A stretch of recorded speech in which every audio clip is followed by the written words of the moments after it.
Imagine, just for a moment, that the world is ruled by a small group who control everything of importance. Governments, big business, and the media.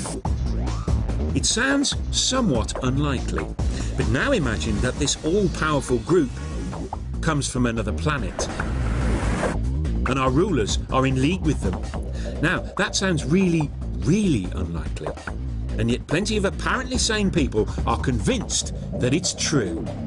They own you. They own your emotions, and you basically belong to them. I think they would kill people, and that's on the record too. If you can control someone's sense of reality, then the human collective mind is putty in your hands. So, has someone been handing out space cakes? Or is this the biggest alien conspiracy of all?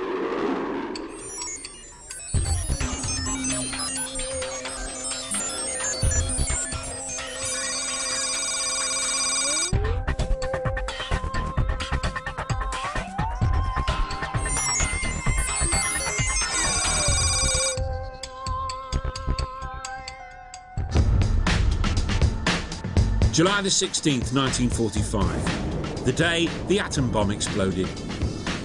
Everyone agrees that this was an historic day, but some people believe it was also the day an alien conspiracy to take over our planet began. You see, apparently this was an event which didn't just get noticed here on Earth. The shockwaves were felt across our galaxy and beyond.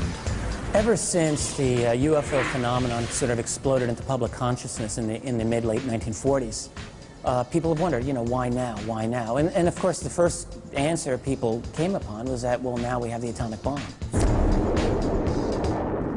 When we set off the first atomic bomb, there was such energy released that probably created ripples throughout our solar system, perhaps throughout the galaxy.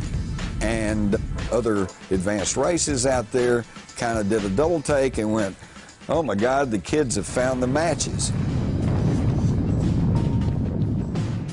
It's true that it wasn't long after the nuclear blasts in the late 1940s that the first witness reports of UFOs began. I think it was from outer space, but friendly. According to the theory, these UFOs were alien craft who had arrived as an advanced guard. They were soon making contact with our rulers and negotiating terms. And if the theory is to be believed, an international conspiracy then began to hide any evidence of this contact. It's a cover-up which is still in full swing, or so some believe. Meet Peter Gersten, an all-American criminal lawyer. When he's not suing people and doing all the other things lawyers do, he's taking on the US government. And that's because ever since he was a boy, Gersten's been fascinated by UFOs. Some people would just go out and buy a toy ray gun, but not Gersten. Instead, he has spent much of his career trying to prove that the American government has been hiding its extensive knowledge of aliens and alien contact. I was the first and only attorney ever to bring any lawsuits against the U.S. government for UFO-related documents that actually made it into court. His dogged persistence and knowledge of the American Freedom of Information laws eventually led to the release of hundreds of previously unseen documents. I must have brought about 10 lawsuits. Even when they release documents, they've always withheld something within those documents. This affidavit is a perfect example. Half the affidavit is blacked out. If UFOs do not pose a threat, if UFOs do not represent an advanced technology, then why is this all deleted? Why indeed? He says these documents reveal the American government's obsession with the UFO phenomenon, which began during the 1940s and 50s. They reveal the existence of government committees which were initially set up to investigate UFOs. But all along, the existence of these organisations was denied, until finally they were all closed down, one by one. Despite the fact that governments kept telling the public there was no such thing as aliens, the aliens themselves didn't seem to be getting the message. Because according to Gersten, they just kept flying their spaceships through our skies. One case, which has been cited by many as proof of a vast conspiracy, conveniently happened in Gersten's backyard in Phoenix, Arizona. Unidentified flying objects over the valley. A triangular-shaped object. What was in the sky last night? The Phoenix lights lasted anywhere from an hour and a half to 2 hours, and there's never been a major investigation to determine what that was. What is it? I don't know. About 10:30 at night, there were about 7 lights that had a distinct formation that just stayed over Phoenix in a triangular pattern and then left. And it's amazing to me that something can appear so brazenly over a major metropolitan area and not be fully investigated. The story gripped the local media, but the official response was some kind of military flares. They had a number of leftover flares on the aircraft, and each aircraft had to get rid of them because the rules prohibit the aircraft from landing with flares on board. Gersten returned to the courtroom, but even he couldn't prize an explanation out of the authorities. The Freedom of Information Act is totally impotent. All they have to do is a reasonable search. And they say they did a reasonable search, we couldn't find anything, and the court goes along with that. So, is Gersten onto something, or does he just need to get out more? To really get to the bottom of what the government might be hiding, we need an insider. One who's seen some alien evidence with their own eyes. If you're involved in something like this, who do you talk to? You can't tell your family. You can't tell your closest friend. Now, the most convincing evidence that aliens have landed and those in power know about it would naturally be the sight of, well, an alien hanging out with the rich and powerful, being driven around in a limousine, or being photographed with celebrities. Unfortunately, the absence of anything like this means believers had to rely on something less convincing, hearsay, and there's certainly been plenty of that. I glanced up and there were 3 flying saucers at an altitude of 350 feet. No one disagrees that in the 1940s there were lots of unidentified flying object sightings. Even the skeptics agree there have been a lot of these sightings, but they put that down to paranoia. What's this all about? What's everybody running from? It's the end of everything. What do you mean? There was, after all, something called the Cold War going on. When the West and the Soviets confronted each other with secret weapons, spy planes, and various other military thingamajigs.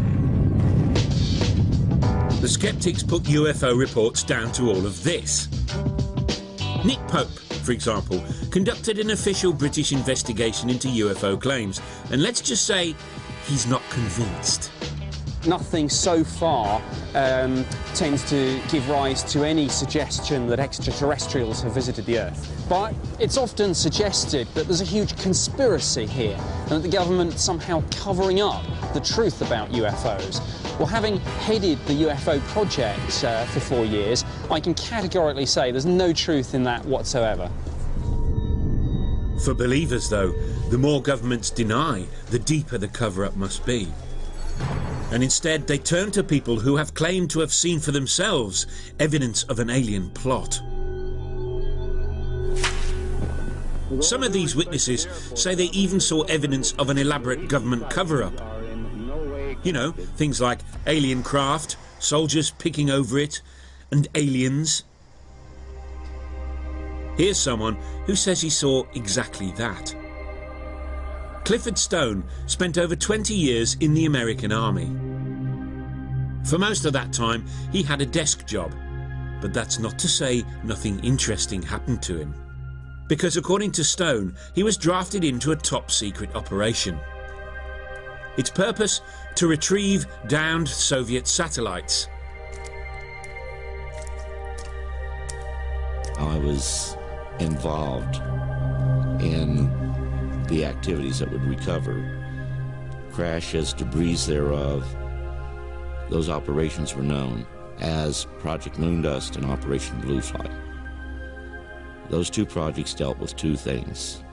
the recovery of objects of unknown origin or objects that survived re-entry into the Earth's atmosphere.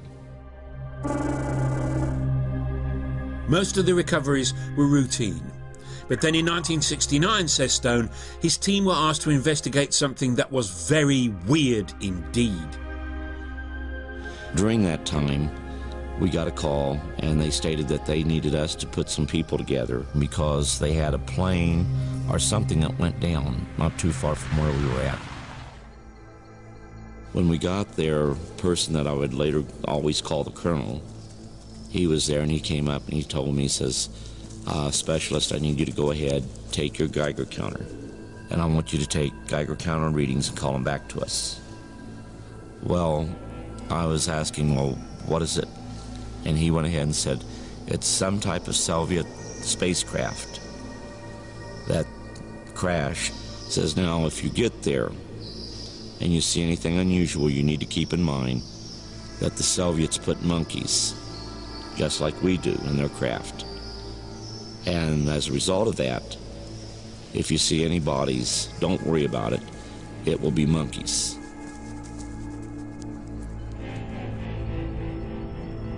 This was nothing that I had ever seen. I knew it wasn't our craft. I knew it wasn't the Soviet craft. As soon as I got to the place where I could look down, I could see where there was a little kidney-shaped door that opened on the side, and I saw one of the creatures lying out there.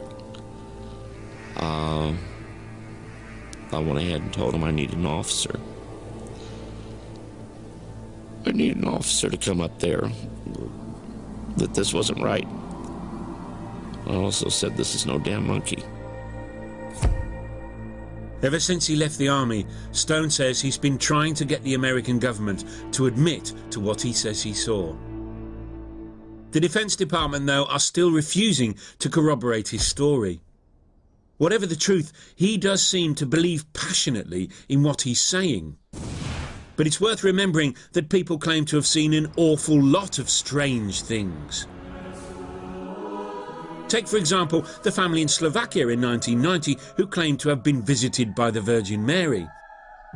Or the hundreds of worshippers at a Hindu temple in the UK who swore they saw a statue drinking milk. And in Michigan, dozens of folks said they'd seen weird demonic children with melons for heads. Belief. It's a funny thing. But if by some chance Clifford Stone is telling the truth, it raises an obvious question.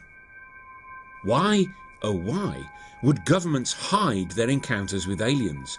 What have they got to gain? Some people think the answer lies in technology, and we're not talking ringtones. Richard Dolan is a writer who has been investigating government conspiracies for over 10 years. Whether you believe that the UFOs are ours or alien, there's certainly something that's showing non-fossil fuel related transport. You know, I've spoken to hundreds of people who've said, yeah, this object stopped over my head and took off like a bullet, silently. Well, this is not 100-octane petroleum here. This is something far beyond. So the question is, what is it? So if alien craft are using some advanced technology we don't know about, what might it be? We were hoping you'd ask. Tom Vallone is one of a small band of scientists working on various theories that could explain how alien craft travel, if indeed they do, intergalactically.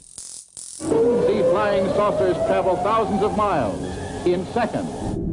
Vallone believes aliens can travel light years through space because they've come up with a source of energy that never runs out. Which means it's a lot cheaper and more reliable than the stuff you'd find on your local forecourt. Cool. We couldn't possibly imagine that UFOs would be burning rocket fuel. You can't even get to Mars today with rocket fuel. So we have to accept the fact that if there are vehicles that can travel interplanetary and perhaps interstellar, they have to use an onboard fuel source that is converting ambient energy or have such a concentrated form of energy that it can survive over light years of travel. Right. And how might they do that? The current UFO research points to many different technologies that can be used for free energy and what we call anti-gravity propulsion. Solving the problem of anti-gravity has flummoxed the greatest minds in physics, but Tom has spent many months locked in his garden shed trying to figure it out. He's even built a little replica UFO. One UFO contactee reported a disc the size of the UFO that had magnets on the outer edge. And so here we actually have a disc that has magnets on the outer edge that perhaps may be powered by some means that involve permanent magnets or some arrangement of permanent magnets. According to Vallone, the separate halves of UFOs might contra-rotate to create energy that can be harnessed to power the spaceship. The beauty of this energy is that it comes out of nowhere. You don't need to do anything so last century as actually burn fuel. In fact, it's like you're creating it out of thin air. You can see why Tom is still puzzling over it, can't you?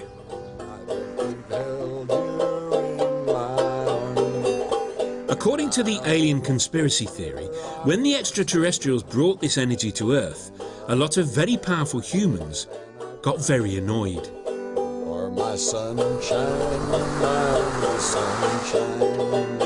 Some people, like journalist Jim Mars, think those in power didn't want such limitless energy to become widely available. The spoil sports. Please don't take my sunshine away. Think of the ramifications. If a whole new energy technology was to come along that would just overnight replace gas and oil. The oil industry would collapse, the Middle East would collapse, the whole car industry would collapse. You know, I mean, it would be a severe upheaval in our society. In a world economy dominated by oil, Mars says this new kind of new energy would undermine powerful business interests. See, these folks, they don't care if we know there's aliens out there. What they care about is if we know there's aliens, then we know there's alternative technologies, and this could upset their monopolies. But Mars goes even further. He says the government and the powers that be started covering all this up even before the 1940s. We're on the way to Aurora, Texas, where legend has it that a spaceship crashed in 1897. This is the Texas Historical Commission, the state marker that I was telling you about. And it's the oldest known graves here, early 1860s. This site's also well known because of the legend that a spaceship crashed nearby in 1897, and the pilot killed in the crash was buried here. And the only caveat, of course, is the word legend. Okay, right up here under this oak tree is where the grave site is, but there's no marker, so I guess I'm one of the last people in the world to know precisely where the grave is. And now that you know, I guess you'll have to be killed. It was right here. Someone stole the marker back in 1973. We figured the government did it. And I have a reason to believe that's true because not too long back I met a woman who grew up around here by this cemetery, and she said that she had encountered federal officers in this cemetery, and I said, oh yeah, that was probably back in 73, and she said, no, this is back in the 50s when I was a little girl.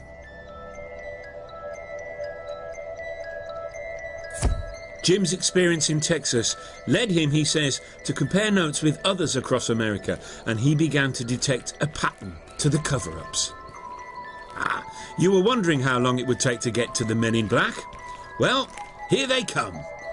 If someone has a UFO-connected experience, then sometimes they are visited by strange men in black suits who, number one, ask them, what exactly did you experience? And number two, tell them, if you know what's good for you, you won't talk about this. Now, let's just get this story right. According to Mars and many others, there's been a worldwide conspiracy to cover up contact with aliens because governments don't want to reveal the technology they learned from these extraterrestrials. But does that make any sense? Wouldn't the governments or the oil companies just license this advanced technology and sell it? And anyway, if they wanted to cover up contact with aliens, you'd think they'd remember to take away that sign. But since all the people involved are long dead, there's no way we can ever know for sure if it really happened. What we really need to do is meet one of these men in black for ourselves. Well, guess what? We found someone who said he worked for a top-secret military organisation. And his job was to run part of the official cover-up. Funnily enough, he wanted to remain anonymous. I was trained by the Central Intelligence Agency and the Defense Intelligence Agency. During my DIA career, I investigated unidentified flying object sightings throughout the southwestern part of the United States. We did conduct counterintelligence operations against people that were close to obtaining the truth about classified programs. Some might call the operations disinformation, but whatever you call it, it was a legitimate form of putting the wrong people away from the classified programs. This alleged secret agent wouldn't tell us exactly why the military wanted to hide their contact with aliens, although there were dark hints of a military-alien alliance, and he was happy to admit he'd met many an alien in his time. They're about 4 foot, and they have the classical large eyes. They come from a planet with apparently a very bright sun, so they have double eyelids, have no ears per se, just have a opening on each side of their head, same as nose, mouth, no teeth, simple internal organs, heart and lungs, basically the same organ, simple digestive system.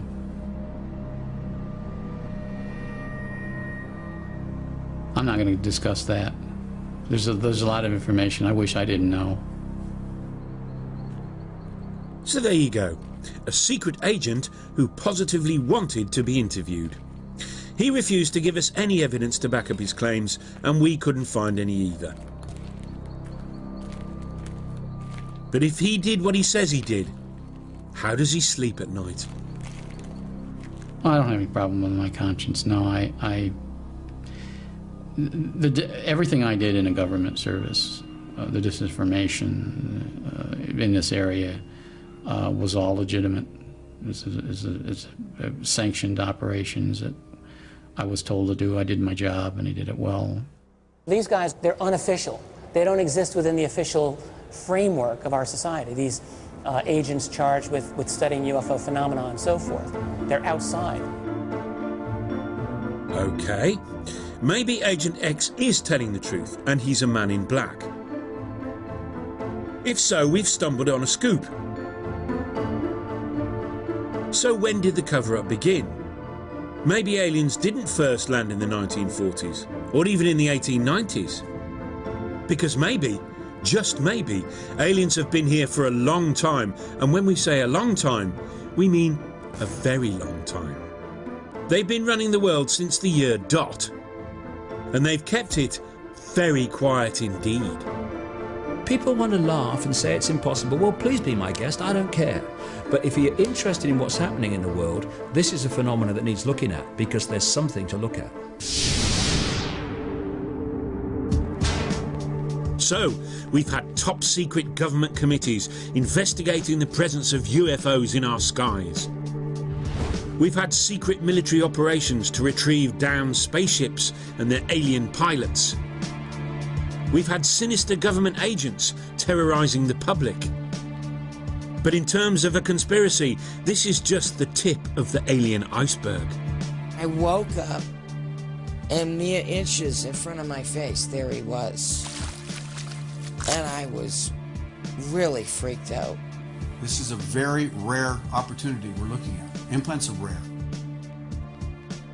Because according to some, the aliens have not only landed, they're actually running the world. What? Yes. Here's a man who believes it. David Icke.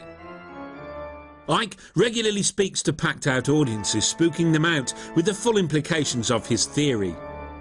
The power that these guys I'm going to talk about in detail today use to manipulate, control, and slaughter many of us, increasingly so, is only the power we give away every single day. He hasn't always been a full-time conspiracy theorist. In fact, he started as a soccer player and sports commentator on the BBC. Kenny Dalglish of Liverpool and Scotland. But all along, something was troubling him. When I was a kid, I had this feeling, I couldn't put words to it, I had this feeling I had something to do. And when I started being quite good at football and went into professional football, I thought that must be what it is. But there was something missing. I couldn't put words to it. I felt unfulfilled. Ike looked at the world and there was something wrong with it. At first he couldn't work out what it was, but something under the surface was amiss. International poverty? Global warming? The capitalist system? No, something deeper still. He became convinced that everything that was wrong with the world could be explained by one overarching idea: that a small, ruthless elite had taken control of our planet. It's claimed it is made up of a highly secretive group of families who exercise absolute control over world politics and economics. Its name? The Illuminati. Well, the name Illuminati comes from the phrase the illuminated ones, which is extremely appropriate because they are illuminated into knowledge that they keep from the rest of the people. Ike was convinced that these families were no ordinary power-crazed tyrannical elite. Oh no. There was just one small detail which distinguished them from the rest of us.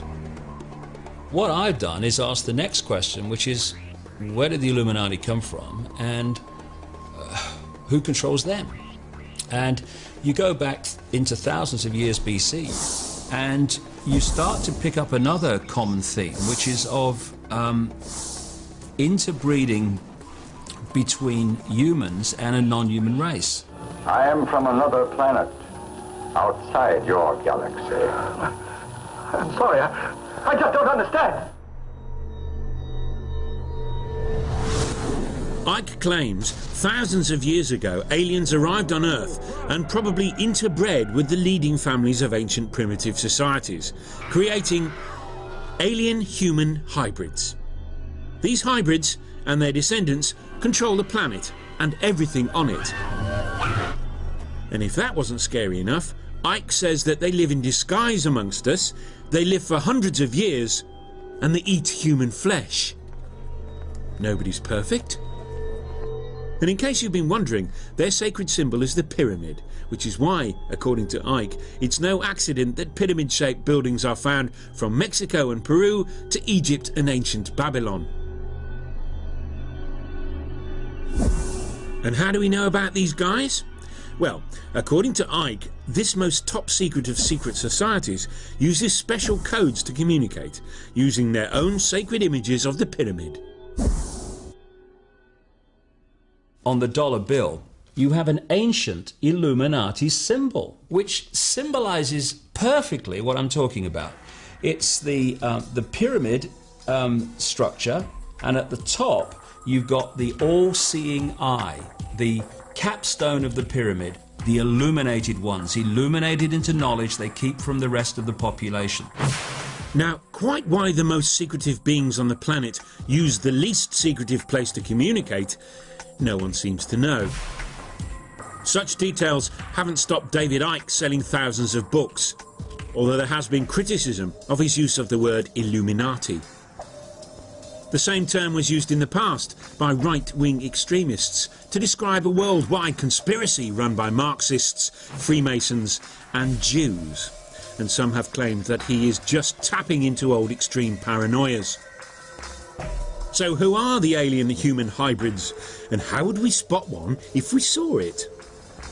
Well, apparently they include George Bush, Tony Blair and even the Queen of England. And we thought she was just German. Apparently they are all descendants of the original alien hybrids. what you have, in effect, is the Illuminati families being the genetic representatives on this planet of these serpent gods. Serpents? Yes, the aliens who came down to Earth long, long ago didn't look like the Queen of England. In fact, they were serpent, lizardy sorts. And even when they interbred, the old reptile bit just wouldn't disappear. Well, I think the answer to why reptiles is why not. It's just a form through which people express themselves, or entities, consciousness expresses themselves. The Illuminati cover up their reptilian nature with a human disguise. But occasionally, though, the effort of hiding their slithery selves becomes too much, and the mask drops. Let me see you as you really are. People find it difficult to perceive of a two-legged reptilian entity with what we would call an intelligent mind.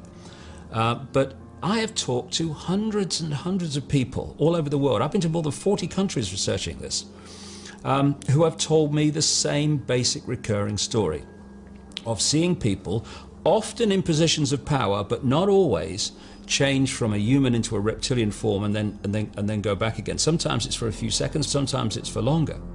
Ike's theory has turned him into a superstar in the conspiracy world. But some more mainstream ufologists are skeptical about his theories.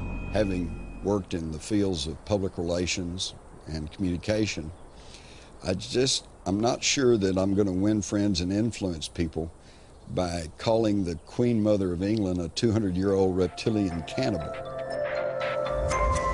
Whatever the truth, there's no doubt that Ike has tapped into something which people have often felt, the sense that their lives and their society are not under their control. But it's arguable whether those fears are calmed by imagining the world is run by lizards.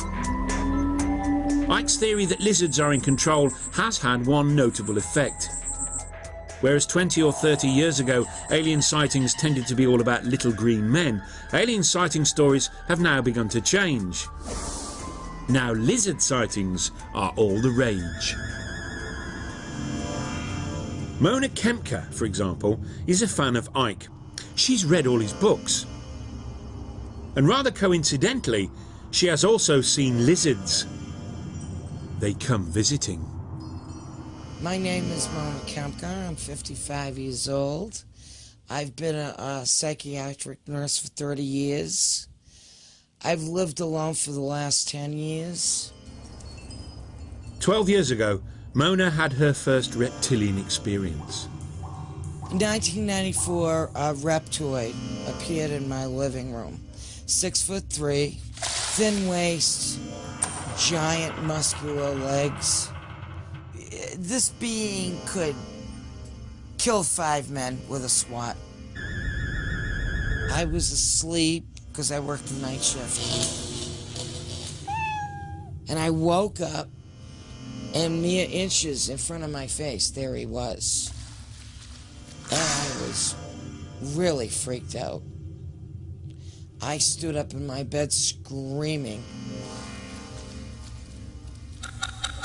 He appeared to me for 6 seconds, and I was standing up in my bed screaming, then he vanished.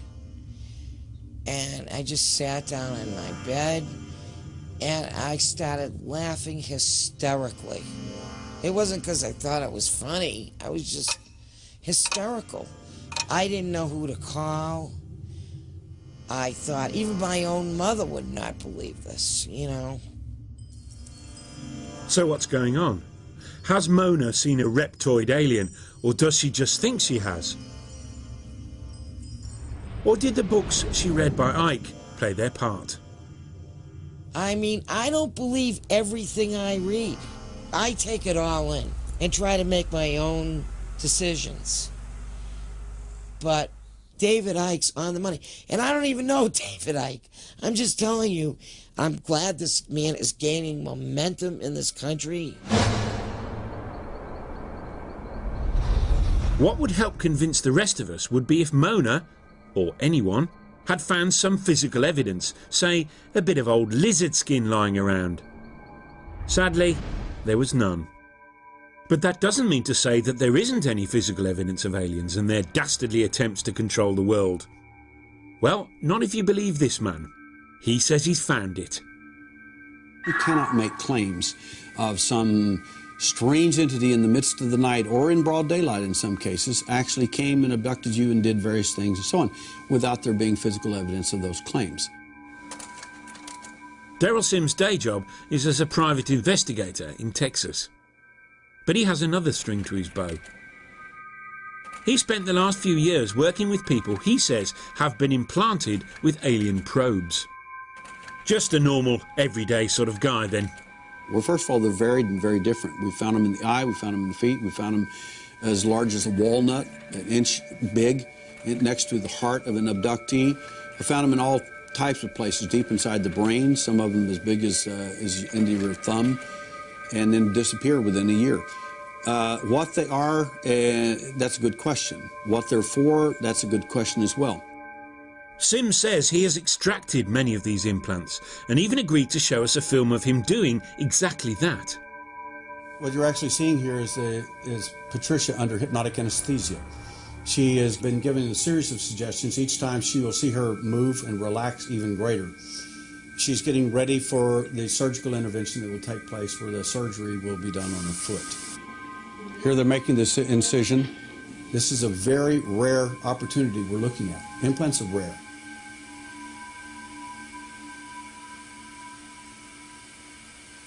The surgery has taken over an hour. They can't find the object that they found so easily on X-ray. Here he is bringing the object out in a T-shaped formation. What they found in the keratin was wrapped around these objects, and it was very hard, very durable. It showed no signs of inflammatory response. In other words, this object was not treated by the body of Patricia, as an example, in any way as if it were a foreign object. Now, Daryl Sims has no medical background whatsoever, but he claims that the object that was removed from Patricia's body was designed to control her mind. Quite why they put it in her foot, though, is a whole different matter. But anyway, over to you, Daryl. My thinking is that the side effects of these objects, it seems to us, based on preliminary findings, is that levels of serotonin, dopamine, neurotransmitters, in effect, have been altered in some of these abductees. Now, any neuropsychologist or neurophysiologist can tell you in a New York minute that anybody that controls your serotonin, dopamine, or potassium, anybody controls these neurotransmitters, especially serotonin and dopamine, they own you. They own your emotions, and you basically belong to them. Daryl didn't allow us to do any tests on the little implant, so we can't say for sure what it was. And why a secretive alien could have been so easily outwitted by a Texan private investigator is anybody's guess. What we do know is that Daryl isn't entirely objective. I became aware of the alien entity in 1952 at age 3.5 in an abduction scenario.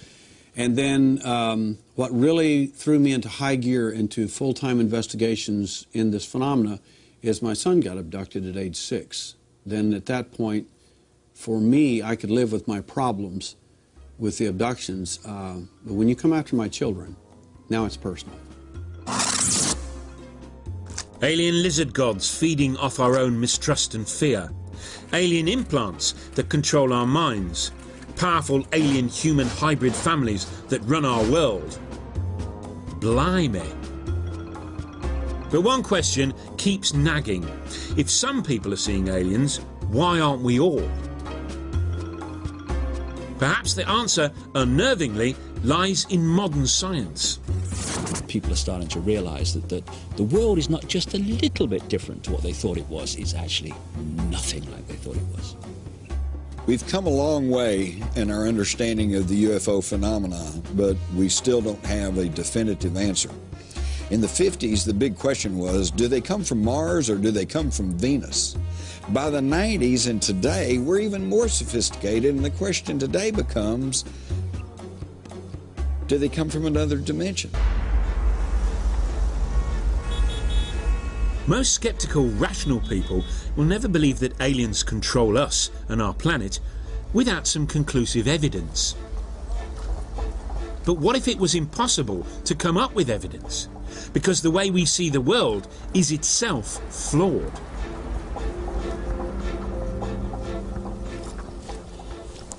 People ask me, understandably, if these reptilian and other entities exist, why don't we see them? Well, it's to do with frequency. For instance, if I turn this radio on, I can get a station. If I move the dial, suddenly I've got another radio station. Now, the one I've just moved from hasn't ceased to exist, ceased to broadcast. It's continuing to broadcast, but I'm not tuning into it anymore. And so what we are in this so-called physical reality is we're like radio sets that are tuned into a particular reality. These reptilian entities and others appear to have the knowledge of how to move between dimensions. We are invisible, Adam Penner. You cannot see us. That's very simply what's going on. It's not some great mystery. It's actually very, very simple.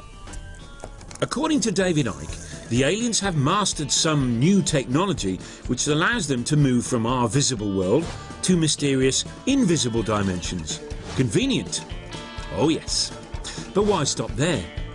It's equally possible to claim that a whole host of weird stuff is hiding out in hidden dimensions. Ghosts, werewolves, Elvis, and they'd all be impossible to disprove. Surely this must rank as the weirdest alien cover-up theory of all. Well, not quite. Nick Bostrom is Professor of Philosophy at Oxford University, which means he's been doing an awful lot of thinking, the brain box that he is. We know a lot about what's before our noses, but the big picture, people think they know, but they really don't. They just make it up. And Bostrom has been making up some cool theories of his own, and one of them's about aliens and computers.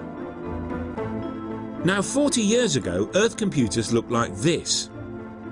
Today, they look like this.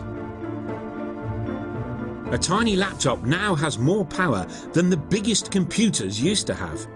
And our computers keep getting more powerful and quicker.